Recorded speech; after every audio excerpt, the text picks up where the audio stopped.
السلام علیکم ورحمۃ اللہ وبرکاتہ۔ ناظرین، جو میرے بھائی دوست اور جو میری بہنیں اپنی اولاد کی وجہ سے پریشان ہیں، جن کی اولاد نہیں ہوتی، اولاد ایک بہت بڑی نعمت ہے، جن کی اولاد نہیں ہوتی وہ حضرات پریشان نہ ہوں، کیونکہ اولاد نہ ہو تو پریشانی آتی ہے، ظاہری بات ہے۔ ہاں، شادی کو 2 سال ہو گئے، 3 سال ہو گئے، 5 سال ہو گئے، 10 سال ہو گئے، اولاد نہیں ہو رہی، تو میں آج ان لوگوں کے لیے ایک بہترین وظیفہ لے کر حاضر ہوا۔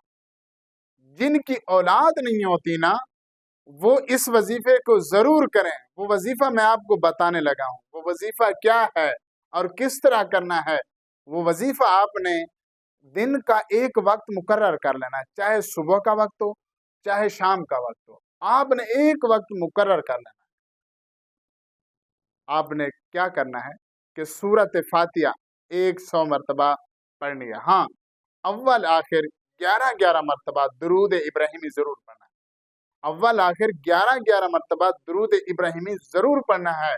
اس کے بعد آپ نے کیا کرنا ہے، ایاک نعبد و ایاک نستعین، اس کلمات کو آپ نے 100 مرتبہ پڑھنا ہے۔ اس کلمات کو بھی آپ نے 100 مرتبہ پڑھنا ہے۔ اس کے بعد آپ نے اللہ سے دعا مانگنی ہے۔ اللہ سے دعا مانگنی ہے، یا الہ العالمین، اللہ ہم کو اولاد جیسی نعمت سے نواز دے، یا اللہ ہم کو بیٹے جیسی نعمت سے نواز دے، یا اللہ ہم کو بیٹی جیسی نعمت سے نواز دے۔ جن کی بیٹی نہیں ہے وہ بیٹی کی دعا کر لیں، جن کا بیٹا نہیں وہ بیٹے کی دعا کر لیں۔